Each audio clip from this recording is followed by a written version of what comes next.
this match on paper and write up the statistics between Sting and Seth Rollins in the way of a comparison, this is really a mismatch. There was no way Seth Rollins would be able to keep up with Sting in the ring with the experience advantage that Sting has over Seth Rollins. And I think there's a lot of pressure on the shoulders of someone like Seth Rollins facing people like Brock Lesnar, John Cena, and Sting all of a sudden. I really question WWE putting Seth Rollins in the ring with people like Sting and John Cena because I really don't think that Seth Rollins is ready for this because of how he's being outperformed no matter if he wins or loses in matches by the people he's facing. Without a question, he was outperformed by John Cena at SummerSlam. He was obviously outperformed by Brock Lesnar, who dominated a significant portion of their match back at Battleground before the interference of The Undertaker. It's always other wrestlers assisting Seth Rollins and putting him over. It's either the person he's facing or some way of him escaping as champion. And he's obviously going to have to find a way of escaping as champion if he's going to do it against Sting and be successful. Because in a one-on-one match, when you actually look at the tail of the tape, this is really a mismatch. So it's the obvious prediction that Sting will win this match and come out on top as champion. I'm not favoring Seth Rollins at all. And yes, it has a lot to do with how I've hated Seth Rollins, even more so with how he became champion in the fall of the WrestleMania 31, using the Money in the Bank briefcase when we least expected him to do it, although a lot of people least expected Seth Rollins to cash in when he did at WrestleMania 31. It was pretty obvious they were pointing the finger that Seth Rollins was going to have a huge involvement in this year's WrestleMania main event, with how he was always getting up in the face of people like Roman Reigns and Brock Lesnar weeks prior to WrestleMania 31. You almost knew, you could almost predict when Seth Rollins was going to cash in that briefcase, becoming the first ever Money in the Bank briefcase recipient to cash in at WrestleMania, and obviously that prediction fell through. That was when I was making weeks prior to WrestleMania 31, and I was hoping that I wasn't going to be as pissed off with the conclusion of WrestleMania 31 like I was, but I didn't get everything that I wanted out of WrestleMania 31, so what other way was there for me to react other than being pissed off? And I really was pissed off with the conclusion of WrestleMania 31. It just didn't have anything to do with Sting losing to Triple H, and also had something to do with Seth Rollins winning the belt the way that he did.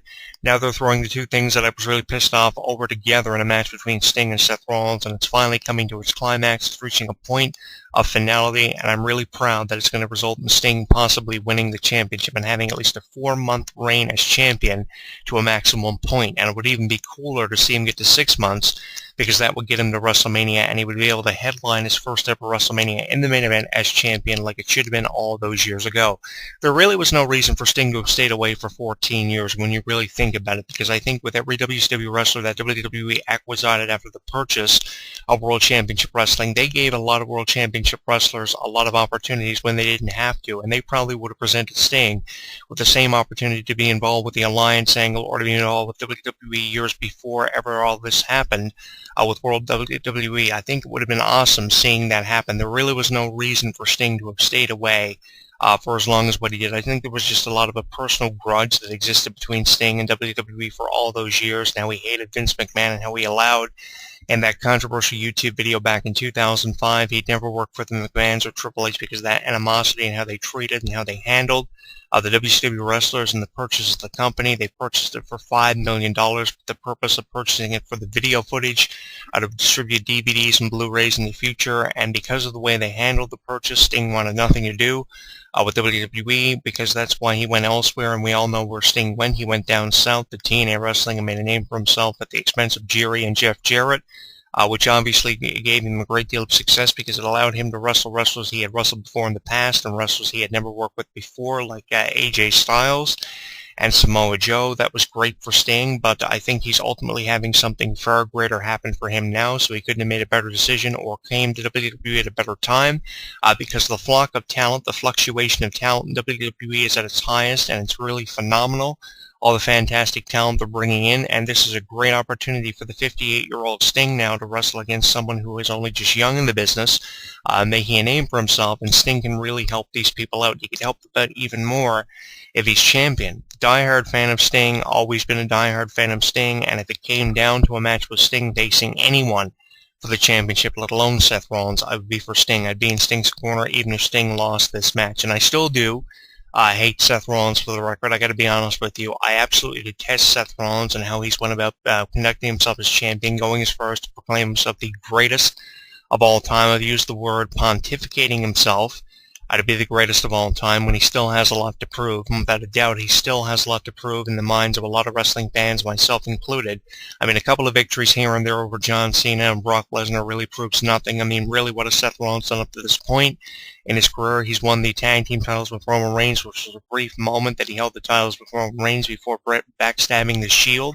And then he went from there to win the championship and the Money in the Bank briefcase, which he used to do so, and the U.S. Championship. He's won a fair amount of championships, but he still has a lot to prove because of the way he's gone about handling doing everything he's done since breaking away from the Shield. He was the reason the Shield broke up. I think the Shield broke up a little bit too soon because the only one who benefited really from the breakup of the Shield was someone like a Seth Rollins. Dean Ambrose and Roman Reigns were kind of just thrown to the side. Yes, Reigns may have won the Royal Rumble match, and Dean Ambrose may have got a scattered opportunity at the championship against Seth Rollins, but that was really only just a way of promoting Seth Rollins, keeping the feuds up with the championship within the Shield, because the history that had existed for the Shield for the better part of 2 years up to the point when Seth Rollins became champion.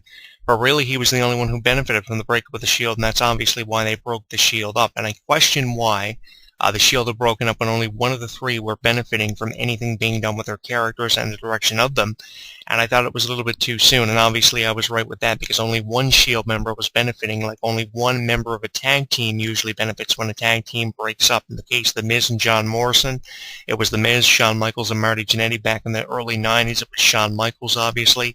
So it kind of puts me in mind of how one person from a tag team kind of only benefits when you have a case of three individuals in the Shield, only one in this scenario is benefiting, and that's Seth Rollins. And obviously he's going to continue to benefit if he escapes his match with Sting, which I don't see him doing, especially with how Sting was treated so unfairly in the fall of WrestleMania 31. And when you talk about a Legends contract, the thing about a Legends contract is they are worth a significant amount of money. The dollar value of these Legends contracts are very high, and they're always promised something in their Legends contracts. For instance, Brock Lesnar was promised at least one. He was guaranteed one World Championship reign that lasted the equivalent of 7 or 8 months. He held that championship from SummerSlam of 2014 to WrestleMania 31 of 2015 that following April. It was awesome seeing Brock Lesnar on top as champion, but he was promised it in his contract, and other legends like The Rock were promised one championship reign, and I think that's mandatory for a legend who wrestles at least once every 4 to 6 months. They are guaranteed a mandatory one championship reign, and I think that Sting was guaranteed that when he signed on to WWE. He knew what he was doing. When he signed that contract, he wasn't being conned, he wasn't being scandaled, he wasn't being screwed over like a Bret Hart scenario. He knew what he was doing when he signed that contract, and with how many years WWE have been trying to have something to do with Sting, and with how many times Sting have turned down offers from WWE, you knew they weren't going to say no to him. No matter who Sting wants to have a program with or what Sting wants in his contract, they are going to give it to him to keep him happy and to keep him there. And I think they're going to give him a championship reign, and they're going to give him matches with people like The Rock and The Undertaker in due time. It's just a matter of when, where, and how it's going to happen. And if Sting makes it to WrestleMania 32 as champion, it just fits perfectly with the Sting-Undertaker match that could happen this year at WrestleMania 32, along with every other dream match involving Sting's character. It definitely beats a lot of stuff that could be happening in WWE if Sting didn't sign with WWE. If Sting hadn't signed a contract with WWE last year, it kind of makes you wonder, where would WWE be now without Sting? I think that we would just be seeing the same repetitive thing happening all the time in the way of Cena winning a championship, losing it, winning it back within 3 weeks. If it wasn't John Cena, it'd be happening for Randy Orton. It'd just be the same thing that was happening back in 06 or 07 with the same repetitive thing happening all the time, and it's really ridiculous when you see the same repetitive thing always happening that doesn't need to be happening. So at least with Sting signing a Legends contract, at least we're seeing a point of reprieve reached in WWE, and we're seeing differentiality being exemplified with different things happening, different scenarios being played out. What would have ever happened between Sting and Triple H if a match ever came down to it between these two? What would ever happen if we saw John Cena and Sting cross paths, or Sting and The Undertaker? Those questions are no longer dream matches. They are becoming reality, and it all goes back to how Sting signed a contract with WWE, left TNA after he was, I believe, the general manager of TNA, which was really nothing for him to do. And I think he realized, in 2014, he was doing nothing with TNA Wrestling. He was just the general manager. They weren't allowing him to really get the fullest potential out of his career, so he left and went elsewhere and went to the bigger stage. He was on the big stage of WrestleMania this year with Triple H in a great match, even though he lost. And now he's finally getting the benefit of the doubt and getting something out of signing that contract all the way back to last year. And that's why I'm really looking forward to the direction of Sting's character in WWE and what we're going to be getting out of it in the next couple of months. No matter if it's 4, 6, 8 months, a full year, of Sting being champion. I think this is a long time coming, and I think for fans of Sting, there's never been a better time to be a fan of professional wrestling. And I know how a lot of people feel about professional wrestling, and I know why people watch Monday Night Raw with the mute button on all the time. It's because the program really isn't offering you anything in the way of interest. It's really stale. It's really dry. We've gone through a dry period of professional wrestling, and I understand why fans are so frustrated over it. I oftentimes have found that we really haven't been getting much of the product, and there's really a reason more so than for us to be pissed off about the product than there is to be happy with the product, because we're not really getting much out of it. It's kind of like the same movie being watched over and over and over and over and over. You take, for instance, Terminator Genesis. More people came away from that pissed off because they got more out of the original Terminators than they did the new one back on July 1st. And a lot of people feel about that about remakes of movies, like the reboot of Nightmare on Elm Street, which is coming up. I mean, you're going to prefer the original remake back in 2010 probably before you're ever going to prefer the newer remake of the Nightmare on Elm Street reboot, which is coming up. So it's kind of like the same old movie being watched over and over and over, the same thing about a video game, playing it so many times over and seeing the same conclusion because it's the same thing happening over and over and over, and we've seen the same thing happen over and over and over in professional wrestling, God knows, more than enough. So at least with Sting on top as the number one contender, win or lose, it's something different, and it's something that we may not remember 15 or 20 years from now, but it's something different that we've been waiting over 20 years to see, regardless of what its outcome is. Preferably, I am in the corner of Sting. I'm a huge supporter of Sting, and I want to see Sting come out on top as champion in this feud, no matter if it's for 4, 6, 8 months, a full year. I think he deserves it after 20-plus years of giving us everything, but there still is something for Sting to give us in his own mind, obviously, and that's at least one reign as WWE Champion. And I said this a couple of weeks ago for a video blog I dropped on my YouTube channel. Out of all the Sting video blogs that I've dropped on this YouTube channel since the fall of WrestleMania 31, either I was pleased with something Sting was doing or I was displeased with something Sting was doing. When they announced Sting was going to be making an appearance at the SummerSlam press conference, I was really excited because I knew Sting was either going to have something to do with SummerSlam or in the fallout of SummerSlam, and obviously that prediction fell through with. The thing about Sting is I really wanted Sting to have something good happen for him in WWE, and I wanted this to happen for years. So I think that Sting deserves this, and I think with how Sting believes he still has a lot to give us in the way of one championship reign, he really deserves to come out on top with this. And I'll never forget when Sting raised that championship over his head. This is just a thought in my mind at this moment right now.